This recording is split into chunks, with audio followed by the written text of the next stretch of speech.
Hello, everyone. Welcome to Fan Sports New York Varsity. I'm your host, Frank Langella, joined by my co-host, Marcilio Langella. And Mars, this is our Week 8 preview for 1AA, the first week of the playoffs, the quarterfinals. And this is the biggest moment of the year, right? Playoff football, battling for the section title. We have our playoff matchups. It's going to be a real interesting part of the season, and we have some interesting games coming up. Yeah, man, the fact that we are officially in playoffs is this is what gets the most exciting part of football is that one and done mentality of give everything you got and you see who gets to move on to the next round. Yeah, absolutely. And we want to welcome our fans. We appreciate you guys for tuning in like you do each week. We appreciate the support. Obviously, if you haven't already, follow our social media accounts on the screen. You can also get access to all our stuff on our website at fansportsny.com, as well as give donations to the show, and all donations go back into the show. And we appreciate any donations given. If you want to buy merchandise, there are shirts and hats, sweatshirts and stuff like that on the store.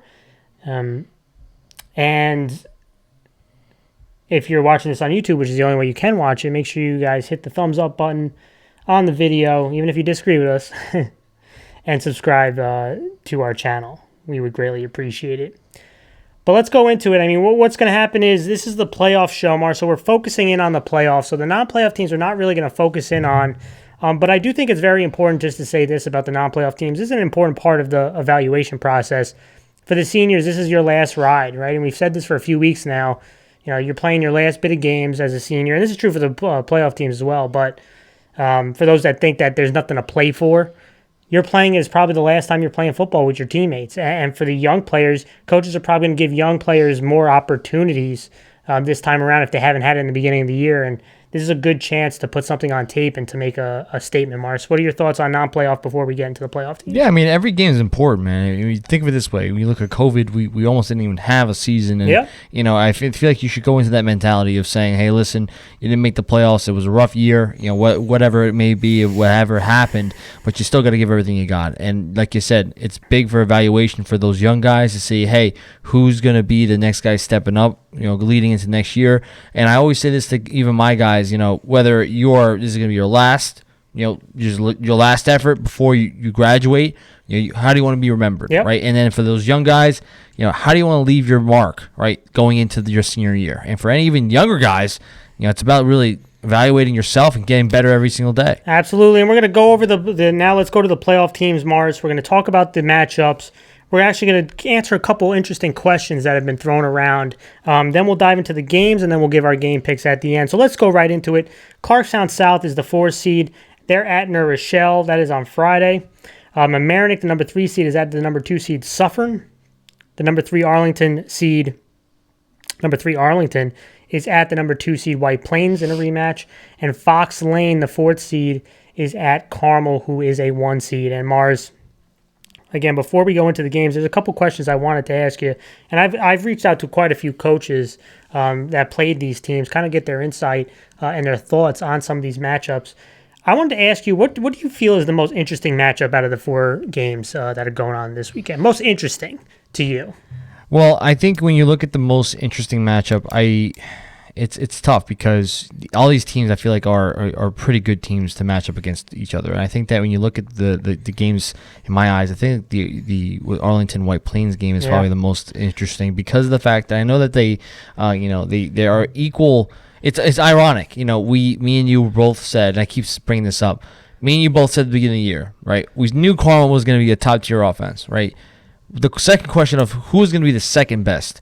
And you said White Plains, I said Arlington, and now they're meeting each other in the playoffs. And they played already once before. And they played once, and then now it's just season. It's a question of who's gonna be better that day. And I feel like last time you saw some injuries played White Plains, and now the question is at full strength, right? Who's gonna come away the victor? I think that's probably the most interesting matchup. I think that when you look at just one. Don't cheat. Just one. That's your most interesting. My most interesting. And you have a similar opinion to the coaches that I talked to. That was the kind of the majority thought that was the most interesting matchup. Arlington at White Plains, who have played a game already. To me, my most interesting one is Mamaroneck at Suffern. Both these teams interesting, and we'll dive into those games. But both spread teams, going at it. Both of them show pretty good efficiency. Mamaroneck's speed and efficiency versus Suffern's defense. That, to me, is going to be the most interesting one. I have another question, Mars, for you. And every year, everyone's looking for upsets, and you know a lot of people like talking about upsets. I know Lowe had put out their kind of their upset alert type of thing.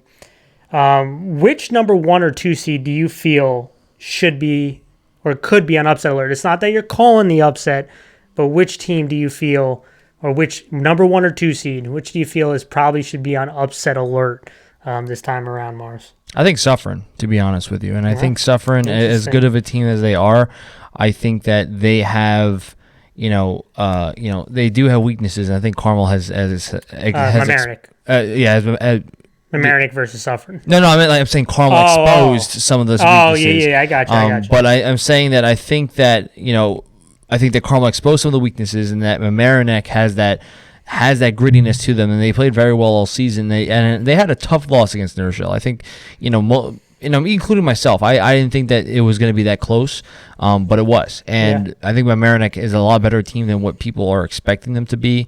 And I think that Suffern is a little bit of an uneasiness to them. I'm not saying that the first round, I'm not thinking that way. No, you're not picking. I'm just saying. Yeah, I'm just saying that it's an interesting one because I think Mamaroneck has a lot of toughness. To me, it's White Plains, and it's because White Plains already lost to Arlington once before, and Arlington's one of the hottest teams coming into the playoffs. To me, if there's a 1 or 2 seed, I feel should be on upset alert, it is White Plains. Finally, Mars, before we dive into the games, I want to ask you our first ever Hog Molly report. You are our Hog Molly specialist, our offensive lineman. Mm-hmm. I've given my 3 offensive linemen, and I guess I'll go first, and since you're the expert, you'll go last. We've studied all these teams, but we're going to give our top offensive line units as the season has come to an end out of the playoff teams. And my number 1 is Carmel, and I think you probably agree with that. But those guys have done such a tremendous job of establishing probably the best rushing offense in the class. They're strong. They have some good size up front. I've been really impressed with a bunch of the guys like Telesco, Kane, Danvin. Those guys, I think, as a unit, has been the most complete unit from start to finish, and they're my number 1. My number 2 is Arlington, Mars. I think Arlington is really coming onto the scene. You were in love with their offensive line before the season, which is why you thought their offense was going to be really strong. Well, guess what? They are really been picking up the pace, led by Coverly and those boys.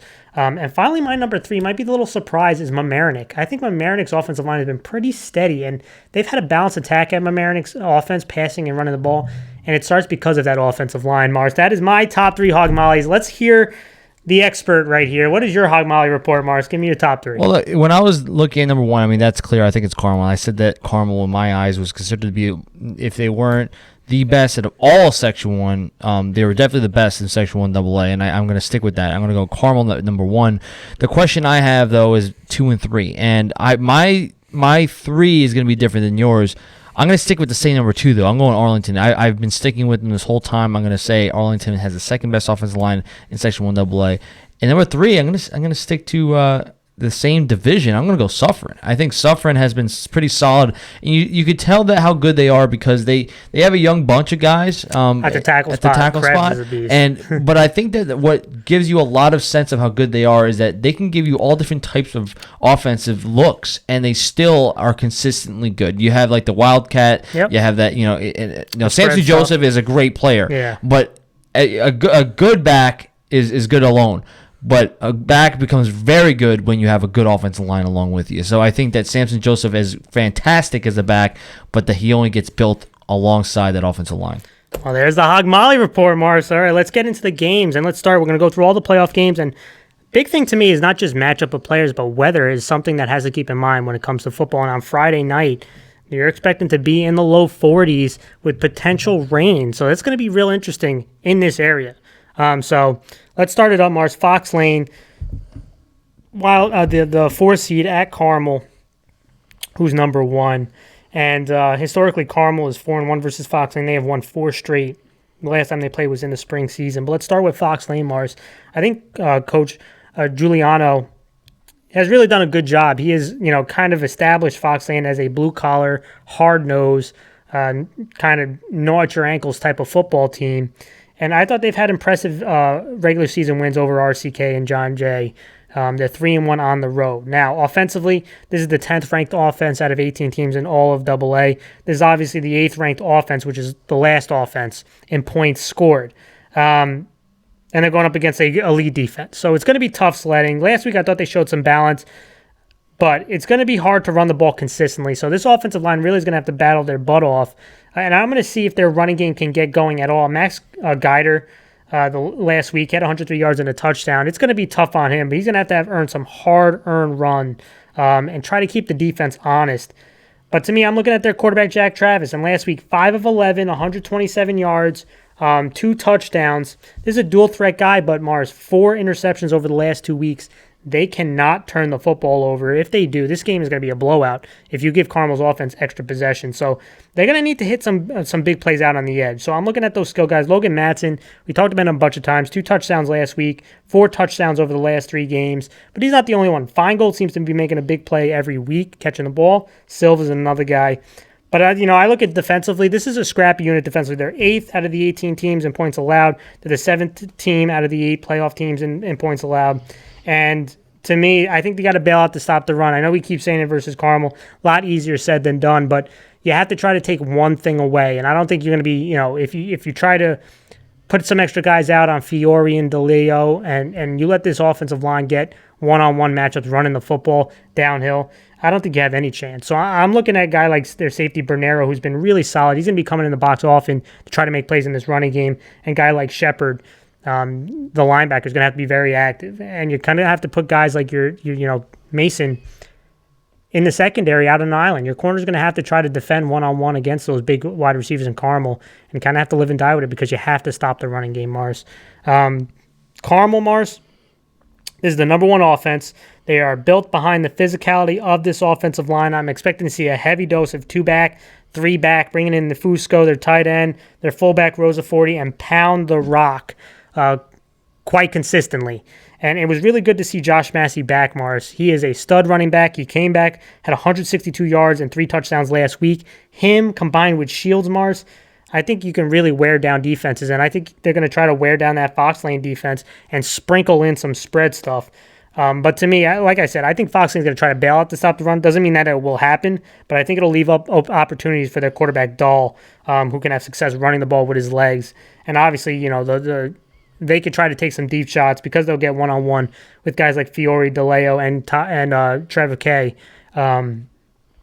This is going to be tough. They're the number 1 offense. They're also the number 1 defense. I think defense is actually even their best unit. They got playmakers at each level. I think the focus is stopping big plays down the field. Don't let Matson kill you. Don't let Feingold, hit big plays over the top consistently.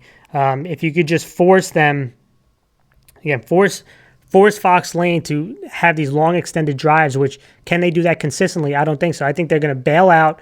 Not bail out, don't have people by the line of scrimmage, but I think they're going to trust in their front 7 to get to the quarterback and not have to send extra stunts, which is going to be key. Mars, what do you want to talk about on this one? Yeah, I mean, when you look at this game, I feel like no disrespect whatsoever, but I think this is going to be probably the least likely chance of an upset of all the games we've seen that we're going to see this weekend. Just because Fox Lane is in a really tough spot. You're playing against a Carmel team that's been on the roll, right? Carmel's got the number 1 offense and number 1 defense, and it just feels like everything's just working out for them. They haven't really had any major blunders whatsoever, and they've been playing good teams. So it's like they've just been dominating in all ways, shapes, and forms. But you really have to look at how good Carmel is based on how well their offensive line is, and that they're both our number 1 for Section 1 AA. And I mean, Massey and Shields are both really effective runners, and then you're gonna have Dahl, who's just a dual threat type of guy who will definitely get a lot of opportunities. And their defense has just been stopping everybody that they come against, and it's because they have so many guys on multiple layers of this defense that can make big plays. And when you look at Fox Lane, the issue I see is that, can you stop Carmel from doing what they want to do best, which is really run downhill and then open up some of the other things like out of the spread and some play action and some rollouts? I mean, these are all things that, can you stop the run? That's going to be priority number 1. And I think that when you have to do that, you're going to have to send the heat You have to send the stunts, and like you said, have those one-on-one matchups with your secondary because you're gonna have to because you gotta get pressure. You're not gonna get those. You're not gonna beat those one-on-one blocks. You're not gonna get off those one-on-ones with the offensive line of Carmel because they're just so effective. So you really need to rely on defensively, try to send the heat. Offensively, you got Guider and Travis and Logan Matson. These are all guys that have to play well. They have to show up. And if one guy doesn't show up, then they're gonna just never have a chance. Never have a chance. Yeah, and the players to watch, I'll give one for each team. Mine, I'm looking at Josh Massey at Carmel. He was really dominant last week. I'm looking to see him continue that and stay healthy. And for Fox Lane, I'm looking at Luke Feingold, the wide receiver. He seems to be making a big catch every single game. He's going to have to hit one or two big chunk plays because I know Carmel's going to be trying to bracket Matson. So there's going to be another receiver who's going to get a one-on-one opportunity. And for the matchup, Mars, I'm looking at Fox Lane's defensive front seven versus Carmel's offensive line, tight ends, and fullbacks. We talked about it a bunch. For them to have a chance, they're going to have to win or at least slow down the running game. Let's go to the next game, Mars. Clarkstown South, the number 4 seed, at New Rochelle, the other number 1 seed. New Rochelle is 6-0 since 2004 versus Clarkstown South. The last time they played, though, was 2017. It's been 4 years. And I'm going to start with Clarkstown South. Clarkstown South, I know it's been a bit of a, they had that tough loss last week, but they're 3-0 on the road. They're actually a better road team than they are a home team for whatever reason. Offensively, this is the number 9th offense out of the 18 teams. They're the 7th offense out of the 8 playoff teams. And one of the big questions I have is about health, right? And their quarterback, Michael Holder, who injured his shoulder last week, he's a real important player to them. They run that 2-quarterback system. We talked about it a bunch of times. And Holder has been doing a really solid job of passing the ball in recent weeks. Losing him is going to be tough for that passing game. But their quarterback, Jay Kerr, this guy, he's a little more of the mobile guy who can run a little bit smaller. But this is a guy who can hurt you, throwing and running the ball. And he's going to have to because last week I thought New Rochelle struggled at times stopping quarterback runs and quarterback scrambles. And they're going to have to try to take advantage of that. Now, we know Clarkstown South has big play weapons on the outside. Fatera, he had 84 yards last week. He's a big play receiver waiting to happen. Just get the ball in his hands. He's a guy who can you can hit some deep balls with. But they like to line up Chris Ale in the slot, he's a big body target, and he's going to have to be huge in this one. He's going to have to be a reliable target, someone that, if they give up pressure, someone that he can go to when the pressure's coming at him. And they have other guys, Davis, Crisp is another guy in the slot who I thought played pretty solid last week. The short passing game, the bubble screens, these are going to have to act like an extension of the run because I'm not sure, again, how great are they going to be running the football. Mamaroneck did have some success. So I'm interested to see how Clarkstown, this offensive line, plays against some of the beefier, bulkier guys in New Rochelle. But the offensive line struggled in pass protection, Mars, last week. And so New Rochelle is going to try to take advantage of that and get to the quarterback. I'm interested to see, again, can they run the football? LaRosa has been a real solid back for them who's gotten some harder in runs. Defensively, okay, this is the number 10 defense out of 18 teams in AA. This is the 8th defense in points allowed out of the playoff teams. This, to me, Mars, is the big question for Clarkstown South because it's kind of a Dr. Jekyll and Mr. Hyde defense. And for those who might be too young to understand that, it's one week that they could be really good and then one week not so much. And the consistency is the part that concerns me. Is this going to be the defense versus Suffern and Mamaroneck, or is this the defense that we're going to see versus Arlington RCK? I'm not counting Carmel because Carmel has been tough for everybody. But that's the kind of defensive, where's the intensity going to be? Last week, New Rochelle, they might have found themselves a power running game. And so I'm looking to see this defensive front seven. How are they going to handle the off-tackle stuff, the edge stuff? We know that's going to be a staple in New Rochelle. I think they have the speed to be okay with that. The question I'm going to have is if New Rochelle has kind of found an identity running power O, how are they going to handle that? I think the DBs won't make it easy for these New Rochelle wide receivers who are good. But I do think that they can try to create some pressure on New Rochelle's quarterback, which Mamaroneck had some success doing. When I go to New Rochelle, Mars offensively, this is the number 4 offense, the number 3 out of the playoff teams. And to me, they have a big injury as well. I'm interested to see how Brandon is doing. He's their slasher at the running back spot, shifty guy. Chris Tuck last week stepped in and was sensational. He had 155 yards rushing and 2 touchdowns. He brought that power running aspect to New Rochelle that they haven't really had all season. which was really important. And I thought this offensive line was physical, especially after the first quarter against Mamaroneck, which went a long way. If they could do that, things could be real interesting. Again, the weather is not going to be great. So those teams that can run the ball with physicality, I think will be at an advantage. Now, quarterback Luzzy, he wasn't the most efficient. He was 9-19, 118 yards last week. But he made some nice big-time throws in those completions. And wide receiver Andrews and Santiago, we know, are going to be real reliable targets. They both had a touchdown last week. Although it wasn't easy for them, they still know how to make big impact plays, and it's with solid route running by Santiago and Andrews' athleticism to get open and be difficult to tackle.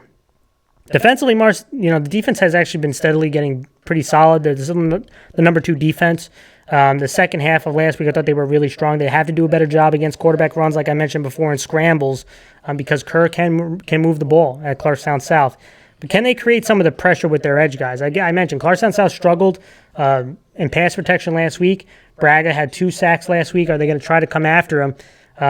But be wary of the quick screen. I think Clarkstown South is going to see they struggled a little bit, try to get the ball out quickly. So I'm looking at their defensive backs, guy like Clark versus the size and speed of Clarkstown South and guys like Ale and Fatera. Mars, what do you want to talk about on this one? Yeah, this is very interesting because I kind of made my prediction based on what your prediction was last week, where it's like every time you pick Clarkstown South to win, they usually don't. And it's like weird because every time you don't pick them. They did against Mamaroneck. They did against Mamaroneck. But every time you don't pick them is where they show up and they play probably the hardest game they had up to that date. I don't know and what it is. That's just the weird thing about South, is that they have the capability of being a top team in this division, in this class. The issue is that which team are you going to get? Because when you look at this team, they have a lot of speed. They have a lot of playmaking ability, especially on the outside, and they are those type of kids. If you give them an inch, they're going to take it all the way to the house. And they respond well after losses. Yeah, and I'm glad to see that. And the biggest issue I have is that they aren't playing consistent, right? Mm-hmm. It's like 1 week, like you said, you get a really good team. The other week you get a struggling team.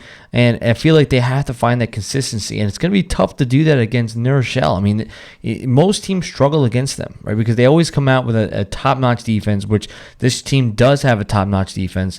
And the question is going to be, can you withstand the heavy, not only just the speed, but the heavy stunting and blitz that New Rochelle's going to send at you? I mean, and the thing is, one of the biggest keys to this game for South is going to be, can you protect, I'm curious to see if New Rochelle actually does stunt. Because the weapons that they have on the outside, do they trust their front four just to get to the quarterback? They could. I mean, the issue that South had was for protecting, on pass. So I mean, they could not send anybody, and maybe they could still make the play. And I think that should be something that you should prioritize as an offensive lineman for South.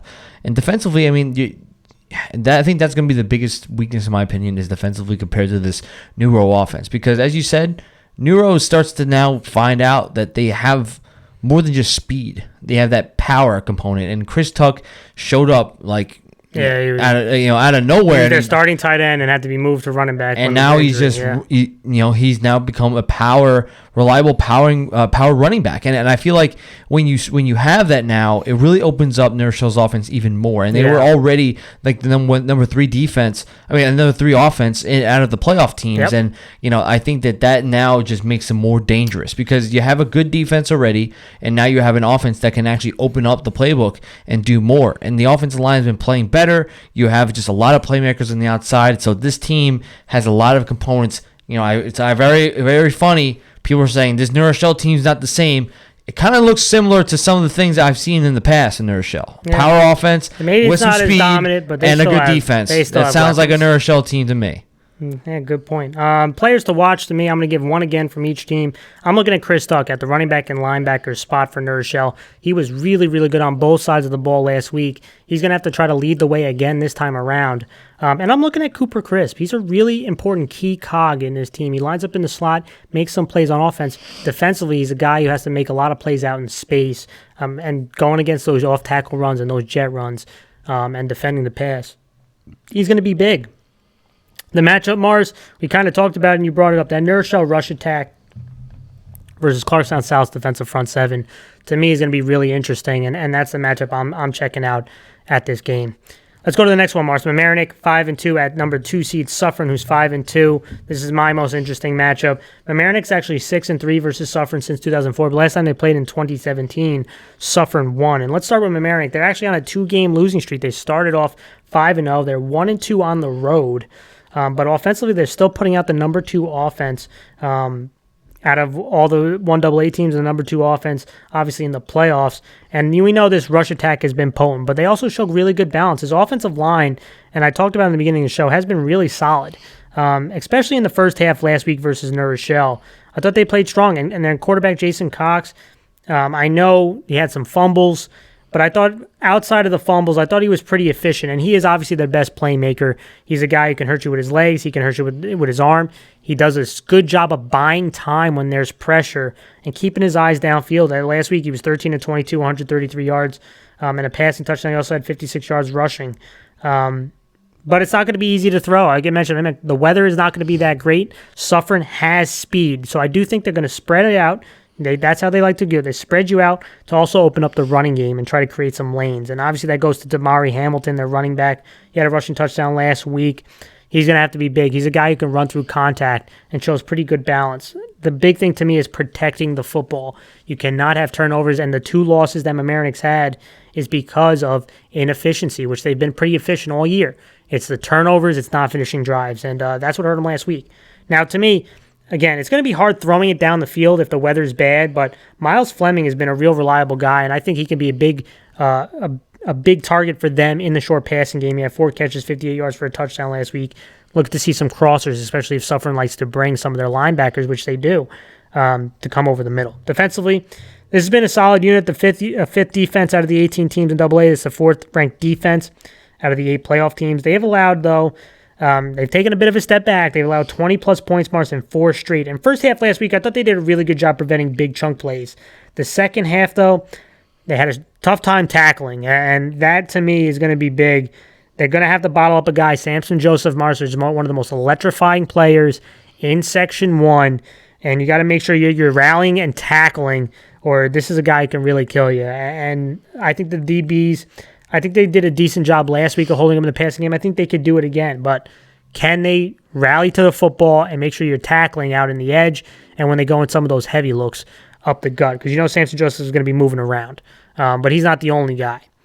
Suffern, let's look at them. 3-1 at home, Mars. Offensively, this is the 6th-ranked offense, 5th out of the playoff teams. This is another spread team, but again, it's their ability to run the football that I like, and I think it's going to be really important in this one. They obviously have the most electric player in Samson Joseph. They line him up everywhere, Mars, in the backfield, in the slot, out wide, in the wildcat. He's a guy you want to get the ball as often as possible because he just needs a small lane. But I tell you what, he's not the only guy. This offensive line, Krebs led the way. Ryan, they can run the ball with Dorselli. He's a big back, and he runs with a little bit more power than Samson Joseph. But I'm actually interested about this play action. Dylan Yang has been a real reliable target for them, and the play action with Risco has been solid. Again, it doesn't always have to be a deep ball. They want to try to go deep on those play action plays, but with the weather not being too great, and we're going to see, that short passing game could be big off play action and those rollouts in this one. But to me, be patient with the power running. Probably give some heavy looks and some wildcat. See if you can run with some power to open things up. Defensively, Mars, I like this unit. They're the number 3 defense in AA.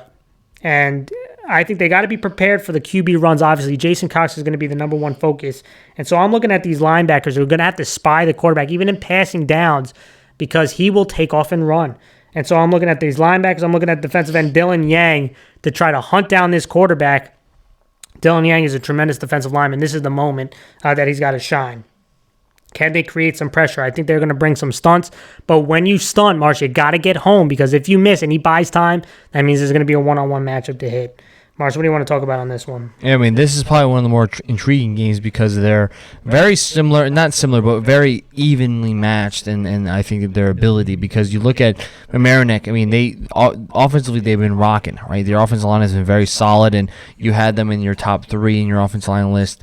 If that were to make a 4th number, Mamaroneck would be number 4 for me. But they have just a lot of playmakers. The offensive line has been really pushing the piles, creating lanes for their guys to make some big plays here. And I feel like with the weather being the way it is, they're going to have to focus on the run. It's going to be really tough to be able to throw the ball at all. So it's going to be important for this offensive line that really just carry the team going forward.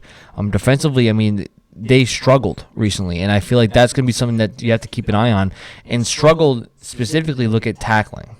I feel like a lot of teams, as the cold weather gets more and more colder, they struggle tackling more and more. So I feel like Mamaroneck needs to really rally to the ball and have as many hats as possible. Because if you can, it makes your life a lot easier for all your defenders. And for Suffern, I rank their offensive line of being up there, right? They're my number three. And I feel like they have been really performing well. And I feel like because of the fact that they've been moving bodies, creating lanes, one of their top tier players, Samson Joseph, has just been showing out, right? He's one of the most talented guys in this class, and I feel like if he gets the open lanes like he does throughout the season, they're gonna really light up the score. And I feel like the interesting thing about Suffern is that they can hit you with many different types of offensive looks, and that for a defense, I mean, it's tough because you're really having to prepare for all these different things, right? And I feel like Samson Joseph is going to be all over the field,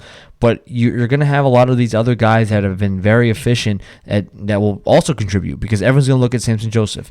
And, the big guy, one of the big players you have to look out for is Dylan Yang, right? I mean, you have to show up big in this game. Absolutely. Nothing to keep in mind, Mars, special teams. Samson Joseph has multiple return touchdowns this season. Those are going to be big. Don't kick. If you're Mamaroneck, do not kick to that guy. The player to watch to me, though, I'll give again one on each side.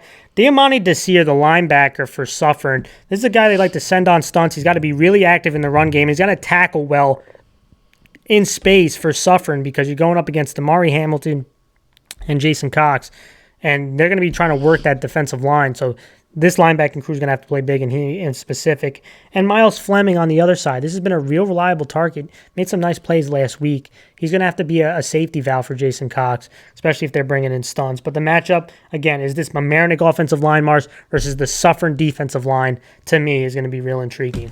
Let's go to the final one, Mars.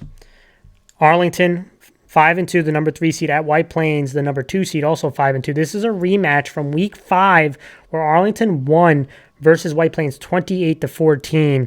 And let's start with Arlington, Mars. This is one of the hottest teams coming into the playoffs. They ended the season on a 4-game win streak. Offensively, they have scored 28-plus points in 4 straight games. Last time when they played White Plains, Mars, it was the run game that won it for them. And I think it's going to be a similar dosage this time around. You're going to get some heavy looks in the eye or in the pistol. You're going to have 2 backs, and you're going to try to let this offensive line dominate. And they have been dominant this season, especially towards the end of the season. Guys like Coverly, Weathers, Pescasello, they are helping lead this way. And it's not, it's a 5-man unit that has been really good. And they'll bring in their tight ends. They'll bring in their fullback, Nieves, who to me is he's a really, really solid key cog player for them as a blocker and as a runner. And they have a couple running backs that they'll throw at you. Lynch, Mars, he had 2 touchdowns last week. He had 2 touchdowns the last time they played White Plains. Chaffee, he's had a rushing touchdown in 4 straight games. This rush attack is going to be potent. I think they're going to try to match that again and see if White Plains has adjusted to it. But I think the X factor to this offense, Mars, and why this offense has become even more explosive is the play of their quarterback, Resigno. He had 2 rushing touchdowns last week. He is an explosive runner, and he is a guy who is maturing before our eyes as a quarterback. He's actually being coached by his father, the offensive coordinator, Resigno. So that's an interesting little tidbit right there. But he has been really, really impressive to me. And now, obviously, there's a lot of room to grow, but as the season has gone on, this is a kid who has grown for sure. And they have one of the best playmakers too in Ian Griffin. This is a guy who, again, he's a guy who could take a small catch and make it a large one because he's hard to take down and he has good straight line speed.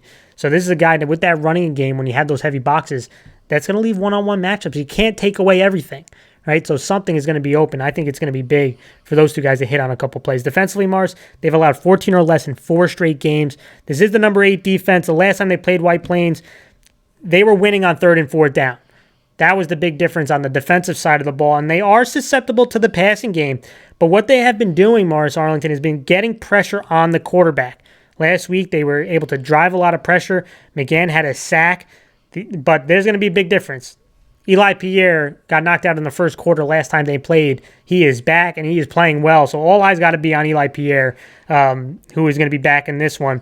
And you really got to funnel White Plains inside the tackle box. They want to attack from the tackle out, right? So they're an off-tackle team. They're obviously throwing the ball team. They'll do a couple counters back inside, but the main focus is you want to funnel them into your big boys in the middle and your linebackers is going to be key. And can you tackle towards the sideline? When I go to White Plains, Mars, they are 3-1 at home. Last time, I always say this, whenever you play a team twice in one season, I always feel like the mental advantage is actually to the loser of the first matchup. People might think I'm crazy, but when you lose, you almost have that revenge mentality on you, and you know what Arlington wants to throw at you, right? So I feel like those two things, there's not going to be too many surprises this time around, so how do you react with it is going to be key. Offensively, this is the number 3 offense. I mean, this is an explosive offense with Eli Pierre back, who had 2 touchdowns last week. He is a key cog in this offense because not only does he grab every team's attention and where he lines up, he'll line up in the slot, he'll line up in the backfield, he'll line up out wide, but he also brings a power running game because he's one of their more powerful runners. So this is a guy who you can run through the backfield, you can put him on the outside, and when you do that, other guys are going to get one-on-one opportunities, like a Danny LaSalle, who is a real solid, big-bodied receiver. He had a touchdown last week. Spiesta, Graham. Again, he creates a new dynamic for this offense, and I do think they're going to try to attack the edge, similar to what they did in the first time, but try to be more consistent on 3rd and 4th down, and please reduce the penalties. I'm expecting to see some empty sets. I'm expecting to see them run some off-tackle runs, some sweeps, some counters back inside, but the penalties and the turnovers, if they can play a clean game, they will put on points. Defensively, they've actually allowed 7 points in 2 straight games. So this is the number 4 defense. This White Plains defense overall has been pretty solid, especially the last 2 weeks. They've done a pretty good job of stopping the power running game, but they're playing a much bigger offensive line than they had the last 2 weeks and a more efficient running game. So I'm expecting a lot of heavy boxes. One guy to keep in mind is their outside linebacker, Spiesta, Mars, who this is a playmaker for them. He lines up all over the field. They have him stunting. This is a guy who's going to have to play big for them. The 2 losses they have been teams that have been able to control the ball and run with some power football. So how is this D-line going to handle it, Mars? What do you want to talk about? Yeah, I mean, this is, I think, in my opinion, like I said before, this is the most interesting game, right? You have 2 teams that are, in my opinion, evenly matched in a lot of the skill ability, play of the offensive line, the offense, defense in general. I think that they are very close. And I think that Arlington has, I think, a slight advantage because of the fact that they won the first game. They know what works against White Plains. And the fact that they're So you think it's the opposite? I think it's. Well, listen, I think the losing team has a mental advantage. I can agree with you that beating a team twice in a season is very tough because they know what you beat them with last time, and they're going to build on it and say, all right, we're not going to let them do that again, right? And the only reason why I think I give Arlington an advantage here is because their momentum is pushing them forward. I mean, the fact that they're scoring 28-plus points in the 4 straight games in a row, and if they went on a 4-game winning streak, you know, that's a big thing for and their style of offense travels. Yeah, being able to run the football downhill. That's the big thing is that you have this run game that's been dominant, and you have this offensive line, in my opinion, that's the second best. I think that they are just clicking, right? There's moving bodies, they're creating lanes, and now you have Lynch and Shafee, who have been both dynamic, right? They have both been performing super well, and obviously Resigno has been awesome, right? And I think that you have all these playmakers on offense, and your offensive line has been going off. Like, it feels like there's nothing that could stop you, right? And in a game where you can control the time of possession, right? I think establishing a run game where you can literally just pound at the defense and get them tired and worn down, you can really take away any chance the offense of the opposing team can make a play. And I think that's the big thing because their defense has been solid. I think that the biggest thing you have to worry about is going to be Eli Pierre because of the fact that he's so dynamic and has so much ability to him. But Arlington, I think, has the advantage. And when you look at White Plains, you know, you're looking at this as a way of saying we need to stop what they do best, and that is just trying to run downhill and stop and just run us over. And they've been pretty solid against last 2 weeks against power running teams. But like you said, now you're going to play off against a big offensive line of bigger Arlington. than what they've seen the last and that the question is going to be, can they still match that, right? If they can, then this is going to be a lot more interesting than most people think. And defensively, they have ability, right? Yeah. They have these skillful guys that can make big plays, and it's going to be interesting to see. And I think the biggest matchup is going to be Arlington's offensive line against White Plains. And I think that, can they move bodies and can they make plays? The player to watch, I'm going to look at the quarterbacks. I mean, for me, Arlington's Resigno and White Plains Biondi both have the capability of hitting big-time plays. Which player is smart with the football and doesn't turn the ball over? And the matchup, Marsh, kind of took the words out of my mouth. I actually did a little video breakdown of Arlington's offense versus this White Plains defense, and we'll let the audience see. For this video, we're going to talk about Arlington's offense versus White Plains defense, and I want to start with Arlington. And we know the identity and the focal point of this offense is running the football and running with power and bringing some heavy sets, whether it's under center or in the pistol, two backs, tight end. They want to run the ball at you and test your strength. It starts with these guys up front, the full backs and tight ends who do a really solid job of blocking, and they throw a couple backs at you that can run downhill and run through contact. And we're going to see on this first play, this is a good example. There's a lot of examples we can use, but this is a strong example of Arlington running the football with power. And they're going to bring in a tight end. They got two backs. And you can see the defense has 9 guys within 7 yards of the line of scrimmage. Right? They're trying to put bodies in here to stop the run. But when you got the strength up front and you got guys who can block, it doesn't matter. Right? They're going to run pretty much power play right here. They're going to pull the backside guard. You're going to see a nice down block here by the center. And I'm going to focus in on the point of attack and these fullbacks and these linemen moving. They know how to get a body on a body and move the point of attack. I mean, look at this point of attack right here. They do a really good job of sealing this off. And now you get a nice block by the fullback, a nice block by that pulling lineman, and now you got a body on a body. And that creates a nice little seam right there. And when you got backs who can run through contact, they can. Lynch is one of them. And that's him right there doing a really good job. Look at him explode through the line of scrimmage. This kid's about 5'9", but he runs like he's about 6'1", right? Show some good strength. This time it was some nice burst. But again, watch these linemen move. Look at the bodies moving. Look at people on the ground. Look at them get a guy on a guy. And that creates that right there. You're going to see a heavy dose of that power running football. But the power running game is not the only reason why Arlington's offense has exploded recently. It is also the play of their quarterback. And their quarterback can run the ball. He's an explosive runner. Not the biggest guy, but he's done a really good job of running and throwing the football. And you're going to see they'll come out even with some spread stuff. And they're going to run the quarterback counter. Right? You're going to see the line pull a long pull, a short pull. But again, watch these guys in the play side move bodies. Watch the center on the backside down block. Again, look at them move the point of attack. I mean, this is a wall right here. They do a really good job of pushing bodies down the line. This is a nice block by the wide receiver right here. And now you got a lineman going one-on-one with this guy, and now the quarterback sees that seam. And he's also pretty explosive. Look at him explode through that hole right there. Nice cut, and then a big chunk play that's going to lead to another touchdown. And then when you constantly get, power running football on you, bringing in these heavy sets, then they can throw the ball on you. Again, this is another heavy look. 9 defenders within 7 yards of the line of scrimmage. You got 2 receivers to this side, 2 DBs, right? But there's about 7 yards of space. And they're just going to throw a quick stop. And this young man right here, one of their big playmakers in Griffin, is a guy who can take those short passes like right here. Look at him catch the ball. Again, rally to the ball. It's going to be about a 5-6 yard gain and a first down. But he can make it a giant play. Look at him cut. He's not easy to bring down. And there's a big chunk play right there. The mixture of power running, quarterback runs, play action, quick passes has been real potent for this offense. When I look at White Plains, again, they struggled last time they played them on stopping the run.